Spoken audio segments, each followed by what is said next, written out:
Truth. Welcome to Trusting the Truth with Samuel Tolley, where we view the world through the lens of Jesus Christ.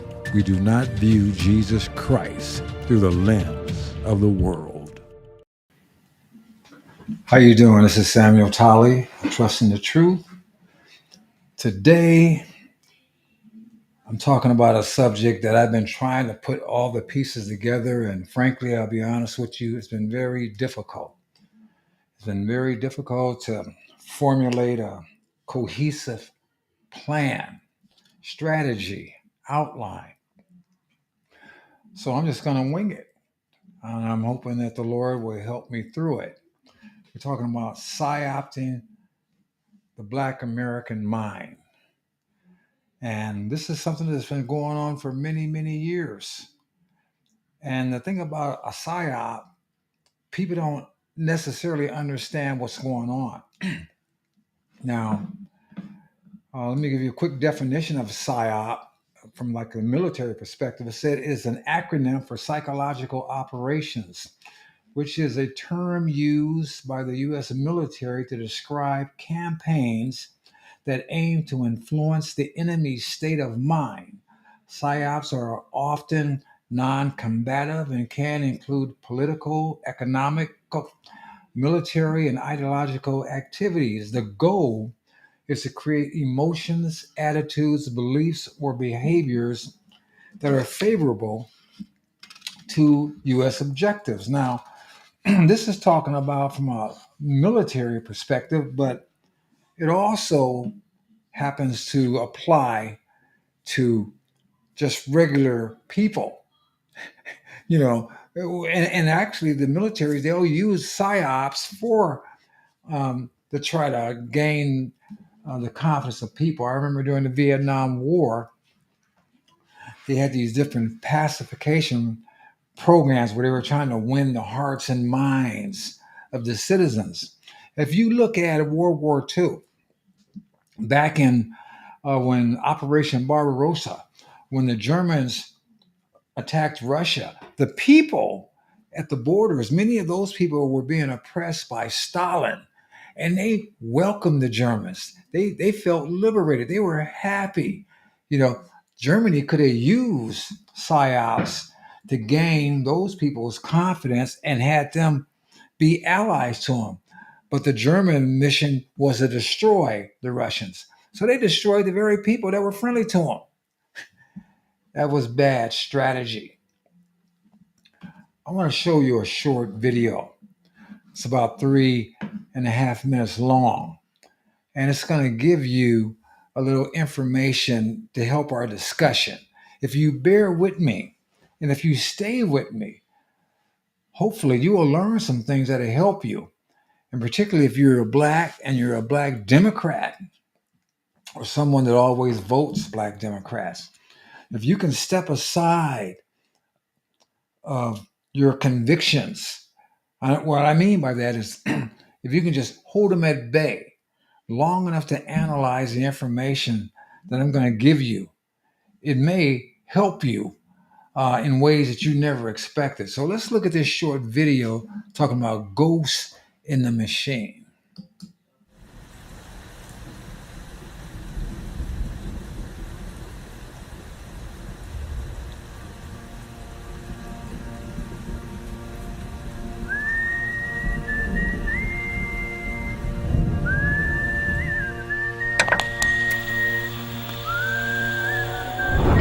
As the world watches and listens in horror, the peaceful pro-democracy demonstration in China comes to a violent and bloody end. Mr. Gorbachev, tear down this wall.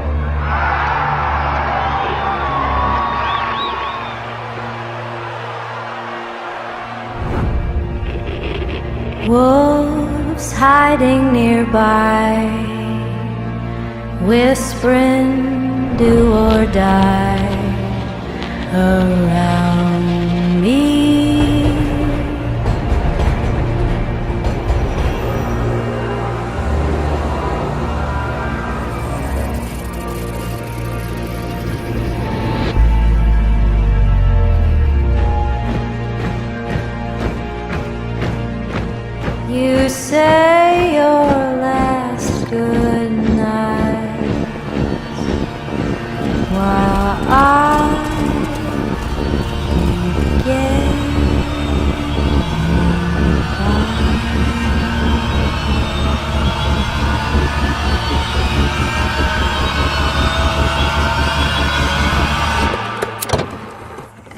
There is another very important phase of warfare.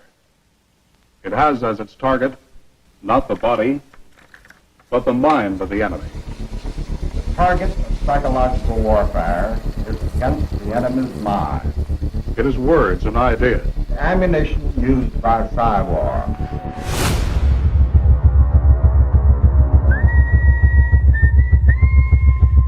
Its mission is to influence the thoughts of the enemy soldier, and at the same time is expected and encouraged to study foreign languages and the social sciences such as history, economics, and sociology. He must have a broad and sympathetic understanding of all phases of human experience. Gripping at my skin, the walls of night closing. But the use of this force as an integral part of combat has now taken on new form. As I wait to say my last goodbye.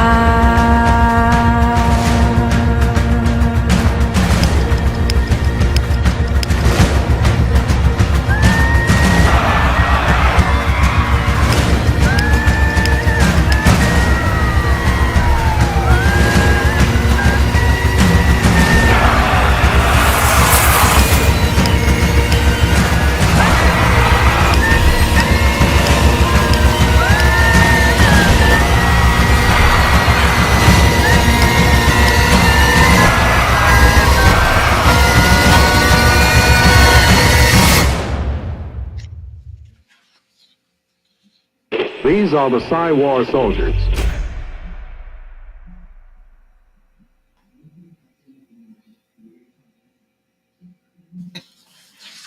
You know, psyops come in all kinds of form. If you're like me and like to go to the movies, there haven't been very good movies out lately. But one of the things you notice at the movies, or at least I've noticed at the movies, while they're having the trailers come in attractions before the movie starts, right before the movie starts, they'll start showing you images of soda and meat and popcorn and all this kind of stuff. So to entice you to go eat, you know, to buy some concessions because they make more money off the concessions. What some people may not know is what they used to do was intersplice pictures of Cokes, pictures of food, pictures of popcorn in the very movie itself. So it would get embedded in your brain and you didn't even know it was there. And you say, dang, I'm hungry. You know, and that's supposed to be illegal now. But they used to do that intentionally so they can get into your psyche. And all of a sudden you got this attitude, this hunger, this desire that you didn't have before. It's always about getting control of the mind. There is nothing new about it. This has been going on from time eternal. Matter of fact, there's a biblical situation where I can take you all the way back into the Bible where it shows in 2 Kings chapter 18. I think his name was Sennacherib. Well, forget it. I'm not going to try to pronounce it because I didn't write it down. But this king of Assyria was attacking Judah, you know, the southern empire. And he had laid siege to it. And his people were all around Jerusalem. They had it surrounded.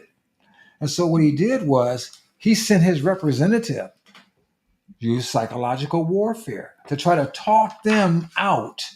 If you can get people to quit, then you don't have to fight. You don't have to use your soldiers and kill off some of them and kill off some other people, whatever. So what it was he sent his representative to go talk to the representative of King Hezekiah.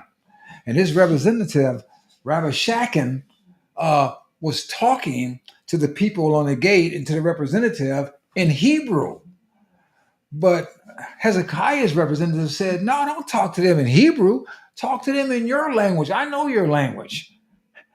Because he did not, the representative of Hezekiah, want this guy to intimidate his people. But Rabshakeh said the following: has my master sent me to speak these words to your master and to you, and not to the men sitting on the wall who are doomed with you to eat their own dung and to drink their own urine? He wanted the people guarding the gate, guarding the city, to know exactly what he had to say. He wanted those people to be fully intimidated by his words and to quit. You want to know what's happening? Read your Bible. And this was in 2 Kings, starting in chapter 18. But getting back to the lesson at hand, the lesson that we're talking about psychological warfare and psyoping the black mind. Let's look and see what Malcolm X had to say many years ago.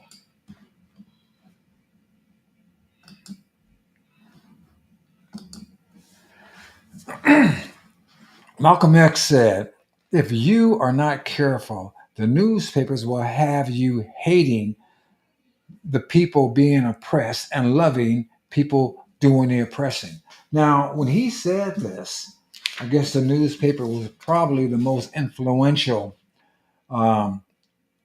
communication vehicle there was to the American people.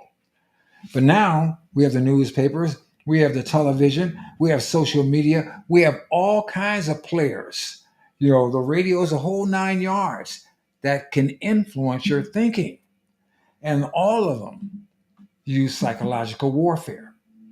Malcolm wasn't stupid. He understood the process, and I can give you plenty of examples on how the newspaper does that, or the news media, the news reporters we watch on TV all the time, and the radio. I just saw an article the other day, a little clip where George Stephanopoulos, who used to be, I think, the chief of staff of Bill Clinton, and now is on ABC, saying it's something like it's irresponsible for reporters to interview Donald Trump. Now, if you think about it, no matter what you think about Trump, he makes news. And it is the responsibility of news broadcasters to give the American people the news and the information of what people say. And actually, the role of the news organizations is not to be the arbitrator of the good or the bad. Their role is to present the evidence to the American people and trust the American people to make an informed decision based on their knowledge of what's going on. But ever since Trump started running for president the first time, they changed their roles openly. They even got to the point where they said that they were obligated to steer people away from him. That's never been their role. The role of the First Amendment is the freedom of religion, the freedom of press, the freedom for us to do what we want to do. And the newspaper is supposed to be the referee in the sense they keep government at bay. They tell us what government is doing, and they give us the information for us to dissect. But that's not what they did at Trump. The psyoping of Trump is so thorough, all you have to do is go back and look at the first 2.5 years of his administration, when they were accusing him of being a Russian stooge, where just about all the newspapers, all the TV shows, all the media said that he was in bed with Russia. For 2.5 years and over $40 million, the American people were subjected to this daily. And once it came out that the whole thing was a lie, and for you that don't know, it also came out that the whole thing started from Hillary Clinton and her organization. What happened? Absolutely nothing happened to Hillary Clinton. Absolutely. And the news media never apologized. Never. They just went on about their business to the next thing, to the Stormy or whatever else that they can trump up on Trump to try to make him look bad. They never told the American people, oh, dang, you know what? We were wrong about that. I'm sorry. No, they act like it didn't happen. Just like with the Hunter Biden laptop right before the 2000 election. They blanketed the airwaves. They used social media, Facebook, YouTube, YouTube too, Twitter, all of them to ban any post talking about that laptop because that laptop had incriminating information on it for Joe Biden. So instead of them being the fair arbitrator, they said it was all a lie. Matter of fact, there were 51 former intelligence agents who wrote a letter which Joe Biden presented during one of the debates. And all of them said this information looked like the work of Russia disinformation. All of them. And all of them knew it was a lie. And when it came out, nobody apologized. Nobody. So they got people hating Trump on stuff that didn't even exist. It wasn't true. And loving Hillary at the time or Joe. Like I said, regardless of what you think about Trump, now that's if you're an informed person. To berate the man, to denigrate the man off false evidence is ridiculous. And the psychological warfare against Trump was even stronger than that.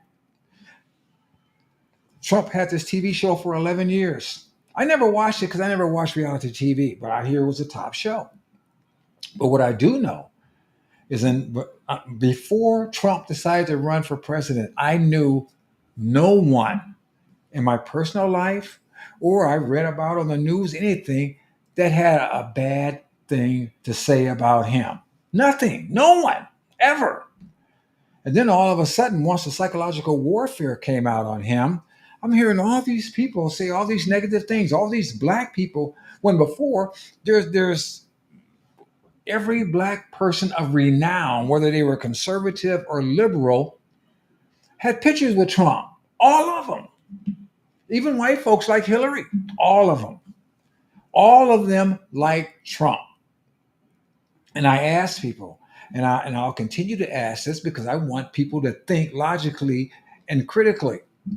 I said, if Trump is the monster he's being made out, and like now they say, well, if he comes back in the office, he's going to be the next Hitler. He's going to put people in concentration camps. He's going to take away your liberty. He's going to destroy the democracy. That's what Charlemagne the fake God says. And the way these people are talking, they act like he wasn't president before. They want people's minds to be so closed that they can't even remember what it was like prior to this administration. This is double think. This is classic stuff from like 1984 where they want to control your thinking.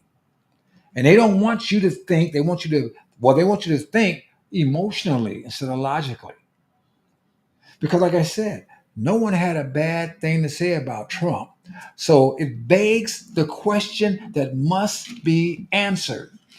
If the media, who was supposed to be the fair arbiter of information to the American people, see that Trump is such a monster now, he had to be a monster before.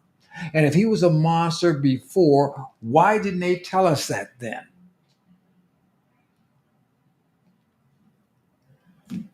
So the question, so either he was a monster then or he wasn't a monster then. And if he's a monster now, because they say he's one, but they don't have that evidence to back up then he wasn't one now. This is the stuff Malcolm X was talking about. This is psychological warfare. So this is something I would hope you digest, that you think about. Because if they control your thinking, they will have you do things that you never thought you'd do. I want to bring up a quote. The first quote I have too, from a man named Carter G. Woodson. Look what he had to say a long time ago. Mr. Woodson said the following: If you can control a man's thinking, you do not have to worry about his actions. When you determine what a man shall think, you do not have to concern yourself about what he will do. If you make a man feel that he is inferior, you do not have to compel him to accept an inferior status, for he will seek it himself. If you make a man think that he is justly an outcast, you do not have to order him to the back door. He will go without being told. And if there is no back door, his very nature would demand one. This man is speaking the effects of psychological warfare on the human mind. And I'm thinking, and I believe he was thinking more specifically that of a black man. When you condition people to think that they're inferior, they'll be inferior. They'll accept inferior. Now, I'm going to show you one of the ways that they do this. When they're talking about voter ID, it's racist. Back and let's get him out of there. Voter ID is racist. All you have to think about is the fact that, well, there's two things to think about. I don't know any black person that's an adult that can't get voter ID. All of them can get voter ID.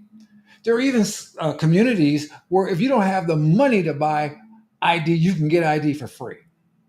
But yet these politicians and these black gatekeepers run around saying that voter ID is racist. It's trying to stop black people from voting.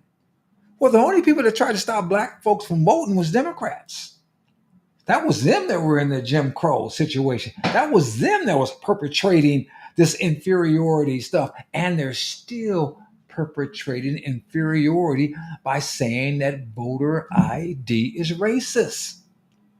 But the psychological warfare, these black folks that run into this stuff don't see it. Well, let me help you see it. If you're telling me that voter ID is racist, you're telling me basically that white people are capable of getting identification and I'm not. Like there's some kind of barbed wire surrounding me. No, the only thing that's surrounding you is a chains around your head that they've placed there because there's absolutely nothing stopping you from getting ID. So since there's nothing stopping you from getting ID and they're telling you that it's racist and you accept it, then you are accepting an inferior status. They're not telling you directly that you're inferior. That would be mean. They'll just tell you stuff like voter ID is racist. That you can't expect, or like Kamala said, well, there's not a Kinko's in many of these neighborhoods. Like you can't get access to a photocopy machine. Or like Governor Coco or whatever the heck her name is in New York said, we got black kids in the Bronx that don't even know what a computer means. I mean, not having a computer, they ain't even got a clue what it means. These people are the systemic racist folks. These people are the ones that don't care about black people while they try to pander to you and make you think they care about it. These people that are perpetrating the systemic racism and all this stuff that's basically come from a communist mindset. Let me show you something. This gentleman, Manny Johnson. Manny Johnson used to be a communist for many years, but he was raised as a Christian. And his Christian education conflicted with his communist training as he got older. And what Manny did, let me get this over here. What happened was, Manny started understanding what's going on. He said, they wanted to destroy he's talking here about Uncle Tom's Cabin. He says, In their usual diabolically clever way, the Reds communists, I am quoted there, took the name of a fine, sincere, and beloved character made famous in the greatest indictment of chattel slavery and transformed him into a dirty, low, sneaky, treacherous, groveling, sniveling coward. This the Reds did in order to make the name Uncle Tom the symbol of social, economic, and political leprosy. That he wrote in his book, Color, Communism, and Common Sense. Well, and he's true. Because if you were to call a black man an Uncle Tom, by just virtual reaction, he's ready to fight. Whereas if you ever read the book Uncle Tom's Cabin, this was a book that preceded the Civil War. This is a book about a black man who was a slave, and it was forbidden for him to learn how to read. But he was taught how to read, and he was taught how to read the Bible. And by reading the Bible, he understood what his position in Christ was and what it was supposed to be. And he helped other slaves get free. And when his master found out what he was doing, the master beat him to death because Tom refused to tell on those folks. He was symbolic of the suffering servant of Jesus Christ. But the Communist Party, one of their goals is to infiltrate, and has succeeded, to infiltrate and divide black people from white people in the United States. And you had to denigrate anything that would bring them together. And one of the things you had to denigrate was the Bible, and you had to destroy anybody and anything that was representative of it. And that's Uncle Tom. And so by making him a monster, they helped divide black people and white people when the essence of Uncle Tom was say, this was a good man. He was treated like crap. He was in the midst of slavery, which was evil and vile, and was something, an institution that the Democrats created. But he was a man of integrity. He was a man of God. He stood up in the midst of all this evil in spite of his circumstances. No, he didn't fight these people. He couldn't win. But he didn't let them destroy his integrity. That was psychological warfare on a grand scale to the point now where most black people say Uncle Tom was a villain, is an evil, sniveling, cowardly. Don't call me no Uncle Tom. But Uncle Tom was a good guy.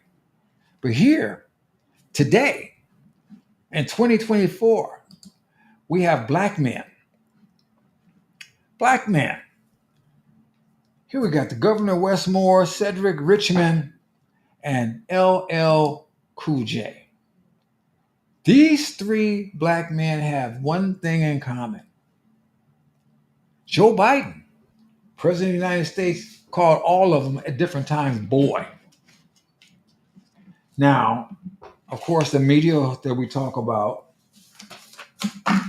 and who always gives him cover, the media will say, well, no, he didn't mean it. Well, hell, it was 3 different times on 3 different occasions, 3 different black men.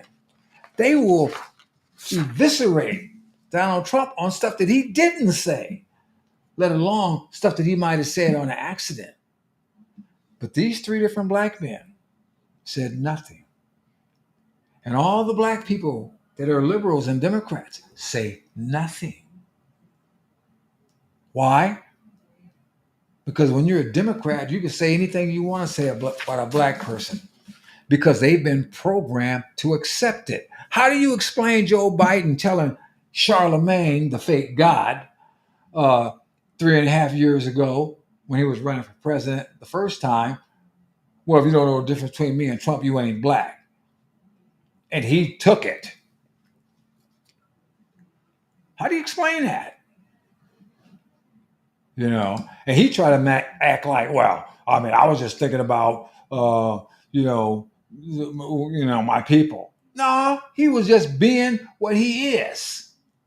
Another gatekeeper, another person that just sucks up to the Democrat Party and acts like he care about black folks. This guy, cracks me up. He's running around talking about, well, I'm not going to endorse anybody for president. Because they want him. I remember The View was trying to get him to endorse Biden. Well, hell, he done got so embarrassed, he don't want to say it, but then you can see other videos where he says, well, Biden is excrement, but Trump will destroy democracy. So basically, he don't want to stick his foot out there or his butt out there, but he's going to vote for Biden. Nothing changed. He's just trying to, not catch the hell because so many black folks are now starting to wake up. But let's show you a little bit of something about old Charlemagne, what do you call himself? The fake God, and how he allowed Hillary to pander to him. And then you can watch Hillary and Joe. Let's watch them a little bit and see this stuff. This is interesting.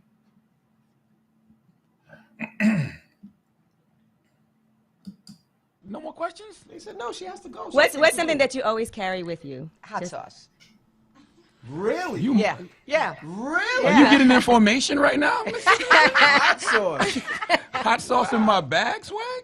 Hot sauce. Really? Yes. Now listen, I yes. just want you to know, people are going to see this and say, okay, she's pandering to black people again.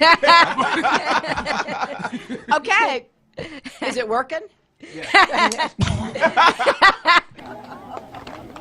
And by the way, I sit on the stand, and it get hot. I got hairy legs that turn blonde in the sun.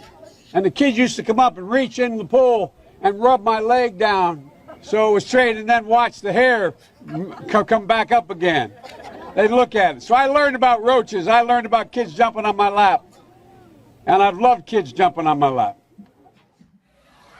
I don't feel no ways tired. I come too far from where I started from. Nobody told me that the road would be easy. I don't believe he brought me this far to leave me.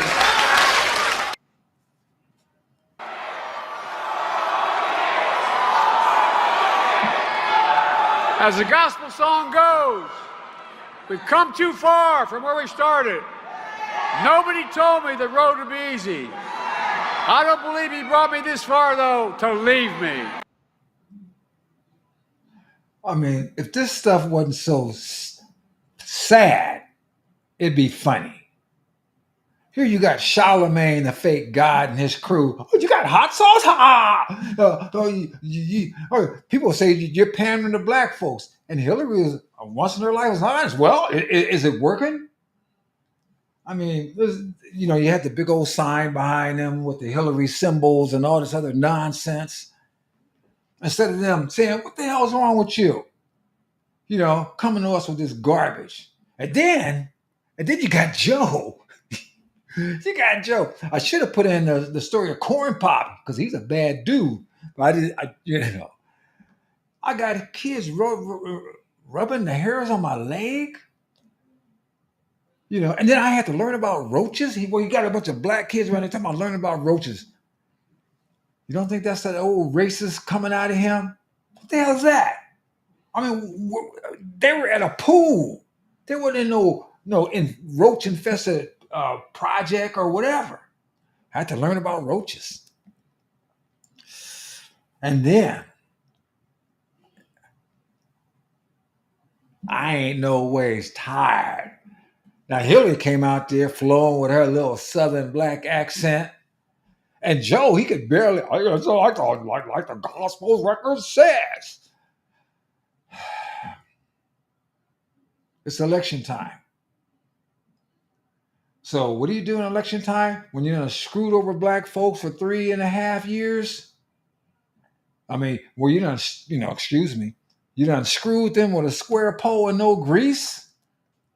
You show up at the NAACP.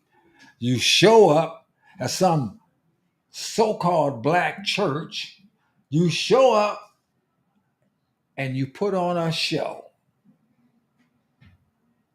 And that's supposed to make it happen. Just like when Obama got around a bunch of black folks talking about, take off your house shoes, put on your marching shoes. That's what Democrats do. And that's all they need to do, or that's all they think they need to do. But see, I'm telling you, folks, these folks, all they want to do is get control and then use us. They want to use us so they can abuse us. And control is what they want to do. They want you to think that they care about you. They don't care about black people. They don't care about nobody. They care about power. Power is what they want. And one of the things they really want to do is to get rid of the Second Amendment.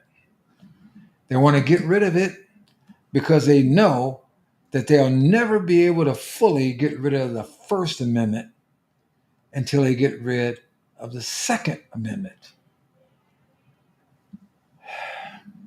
Listen to this short clip what Mark Robinson had to say. Involved in standing up against these leftists who are running our schools and running our media and standing in the halls of our government. One of the things that I am most passionate about right now is this. We have people in our government right now who are trying to tell us about civil rights. The United States of America, who fought a war to free slaves, they're trying to tell us about civil rights. And the whole time they're doing it with this undertone that's close to my heart about trying to disarm us. Now, why in the world would they be trying to do that? Why in the world would you be trying to disarm a people who are so fierce in trying to give everybody their civil rights? Because it's all about control, folks. We need to put the control back with us. We need to understand that the fight to preserve our Second Amendment is not just a fight to preserve your right to go to a gun range and shoot an AR-15. The fight to preserve the Second Amendment is the fight to preserve the Constitution. Because I can assure you, when that Second Amendment goes away, the rest will be right behind it.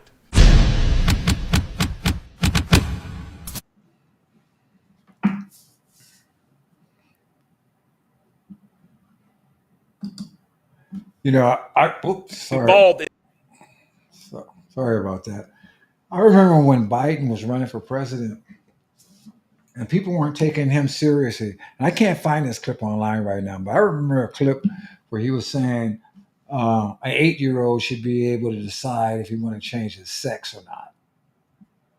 Now, the fact that an 8-year-old, you can't change your sex is besides the point. But you need to take these people seriously when they say stupid stuff, because they believe stupid stuff. And then when you get all these gatekeepers, these black folks like Jesse Jackson and Sharpton and all these so-called entertainers that talk all this garbage that try to keep you herded in, you need to understand that these folks are not new. They've always been around. I want to give you a clip back here, way back with Booker T. Washington. Booker T. Washington said, there is a class of colored people. This is how long ago. That's when we were calling ourselves colored. Let's say we went from colored to Negro to black to quote unquote African American, right? So there is a class of colored people who make a business of keeping the troubles, the wrongs, and the hardships of the Negro race before the public.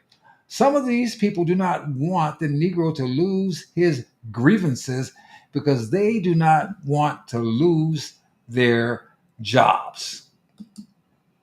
So I want you to understand there's always been these Sharptons and all these folks, or the entertainment like these John Legends and all these jokers, all of them in the news media, all of them.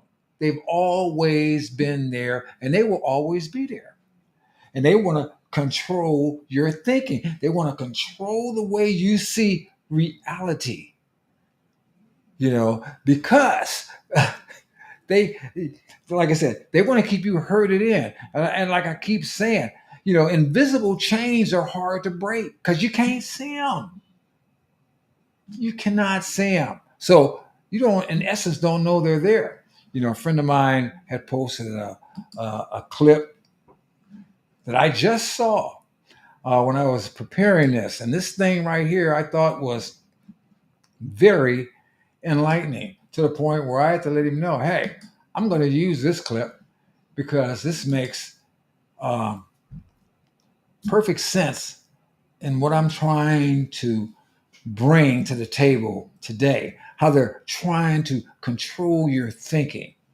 Let's take a look at this real quick.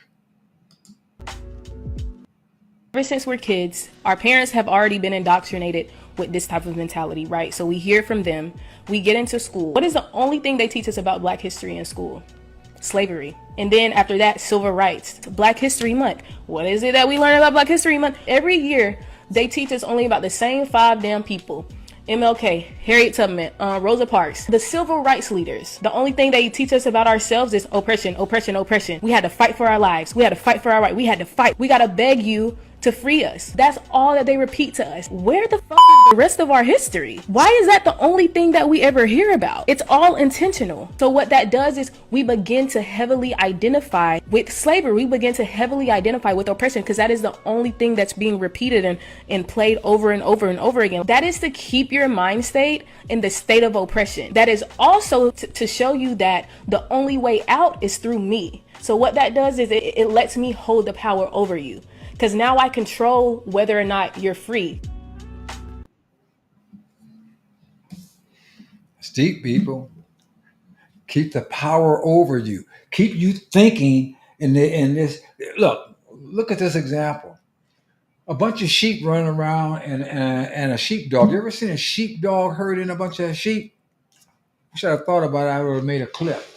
One dog can run around and get a whole mess of sheep that's out there in the pasture and get them all to come back into the pen. Because the sheep are focused on whatever the dog says, that's what I'm going to do. And that's the way many of y'all are. Whatever they say, I'm going to do. And they keep you keep your mind so locked into that thing, Just like right now, at the making of this video, we're approaching, and it's going to upset some people, but I don't care. We're approaching the Juneteenth celebration. They made a national holiday, Juneteenth. There are all kinds of things they could have made national holidays for Black folks or all kind of people, but they made this Juneteenth.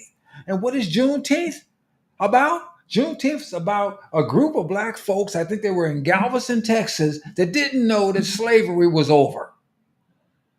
A small group of people in this community, and if the information I received is correct, a Black Union soldier came and told them that it was over, but they didn't believe him until some white joker showed up to tell them.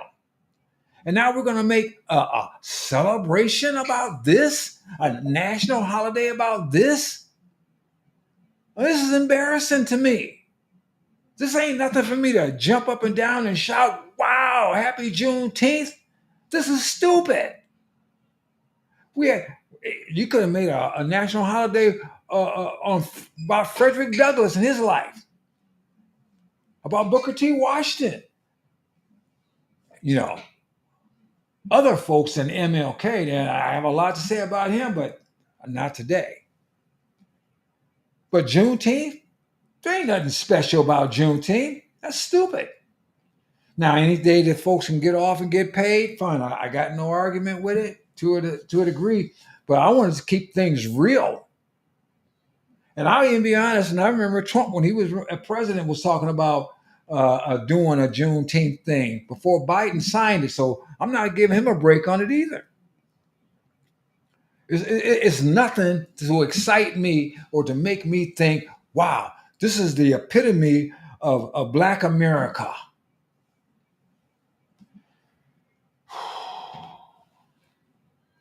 But getting back to the topic at hand, it's just another piece of psychological warfare to keep Black folks in bay. Oh, it's just a little bitty thing. It ain't that much. But I want to bring you another quote from Carter Woodson. Let us see here. If we had went from when Booker T. Washington, and that's when we were still calling ourselves colored people, Carter Woodson's at that next level where they were Negroes. If the Negro in the ghetto must eternally be fed by the hand that pushes him into the ghetto, he will never become strong enough to get out of the ghetto. Think about it. The Democrat Party, the Black people in America, by and large, has sold their soul to the Democrat Party since the 1960s. We can get into a whole nother thing about what kind of shape were Black folks in prior to the Great Society of LBJ. At least one thing we could say is the Black two-parent family was between 75 and 80% before then. Daniel Patrick Moynihan in the Negro report that he made on the destruction of the Black family, he said it was 25% of the Black family was only one person with children in 1965. And he was eviscerated by Democrats and Republicans. Why? Because nobody wanted to face the truth or take the heat. And the so-called Democrat or so-called civil rights leaders was jumping on him too. Well, now, 72% 72 to 75% of Black married households have one parent, and that's predominantly a woman. So I've always honored Senator Daniel Patrick Moynihan, a white Democrat who was telling the truth and standing up for the right thing. And he was a man that I understand that was poor when he was a kid. And I think his father left the house, if I'm not mistaken. He was trying to do the right thing. But a lot of folks don't want to do the right thing. They want to do the expedient thing. But I'm going to check my time. Let me move on, because I want to get this information in before my hours. If I want to get this thing done in an hour. So let's look at another clip of our president and how he, excuse me, bear with me here. I got to work with this thing.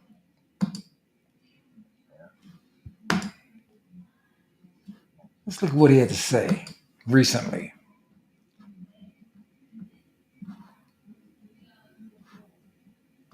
High school graduation.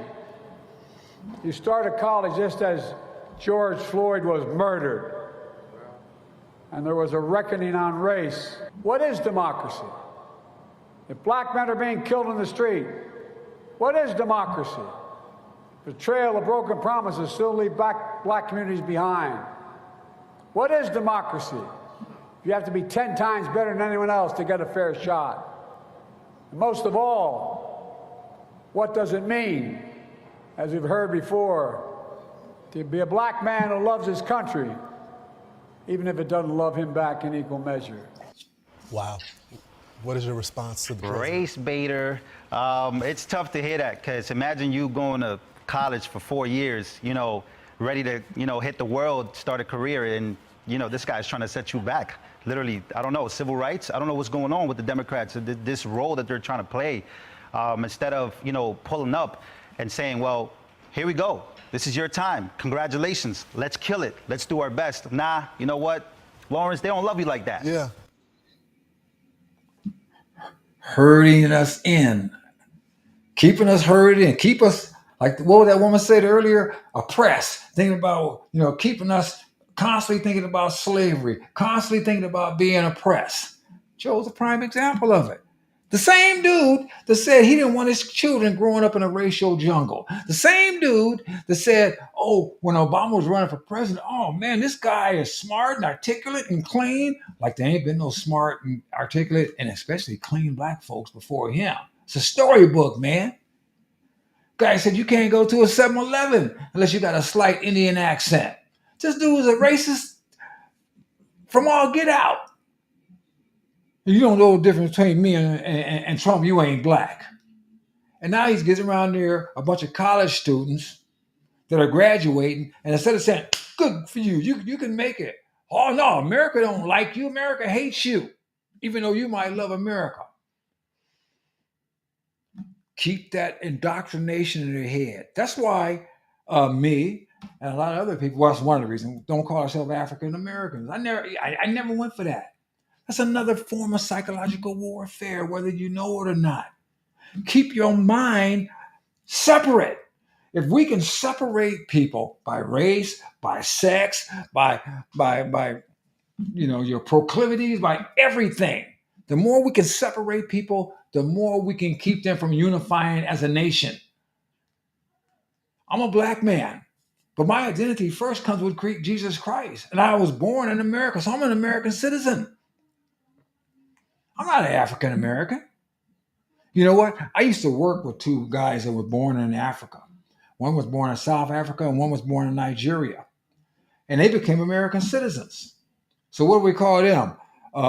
American Africans? African, I don't know what we call them. The guy in Nigeria was a black dude and the guy with South America was a white dude. I had dinner recently with some folks and they were talking about, how Elon Musk can't be an African American. And you know what? I didn't say anything. Hell, he could be more of an African American than me because he was born in Africa and he became a citizen of America. I was just being polite.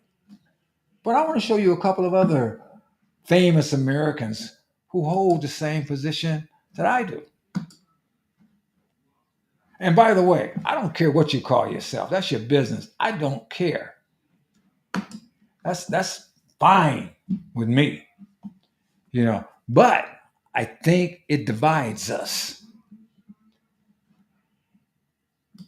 You have said that you resent the idea of being called an African American, that Yes. you are a black American. Yes. Explain. I think that when they call black people who were born and raised for generations in this country, if you accept the handle of African American, that says that you don't accept being an American American. You don't accept being born in Chicago or New York or Detroit or wherever you were born. For generations, your family has been here, built this country too. Sweat and tears and all that, fought in every war, okay? So this is my country here. So I don't want to be called African American. I'm an American American. My people have died and done everything for this country. Americans now, that's what we're talking about. I love America. I love this country. I fought for this country in the '96 Olympic Games. And I'm gonna be the first one to tell. I'll be the first one to tell anybody. I'm not an African American. I'm an American. I was born on American soil. But I did go back to the motherland, and I love it. And made millions going back to the motherland. But I was born in America, and then it's no different from the. We're gonna go into the Floyd Mayweather mind. So when the Europeans came to the Native Americans, well, they like to call them Native Americans, but the Indians' land, we don't call them European Americans. So I don't want to be called an African American. I'm an American. You know what I'm saying? You can call me a black American, but I'm an American. Me too, Floyd and Smokey. I'm an American. One day, God willing, I'll visit Africa. I'd love to visit Africa. But I was born here. For good or for bad, for better or for worse, this is my country. This is where my parents were born and my grandparents were born. The blood, sweat, and tear is in this. That's why I fight for this country. I fight for the people of this country, no matter what color you are. We're Americans. And I don't want to be divided. I don't want to be truncated. I don't want to be told that I'm lesser of a person because of the color of my skin. I don't want somebody to try to tell me that I am oppressed. I work my butt off. You know, I can think for myself. I'm a logical, rational person, and I refuse to let anybody tell me otherwise. I'm a Christian. I believe in Jesus Christ. He's the Lord of my life, and I stand for the gospel. And I defend the gospel. I welcome anybody to show me differently. And I give people the right, well, I don't give people the right, but I believe people have the right to believe otherwise if that's what they want to. But I'm not going to be buffaloed. I'm not going to allow myself to be psyopted by anyone if I can avoid it. And I would hope you do the same thing. Keep your mind to the grindstone. Think logically, not emotionally. Don't let folks influence you without cause. Test everything. Hold fast to that which is good. Think about it. Think a lot about it. This is Sam Tolley, and I'm out.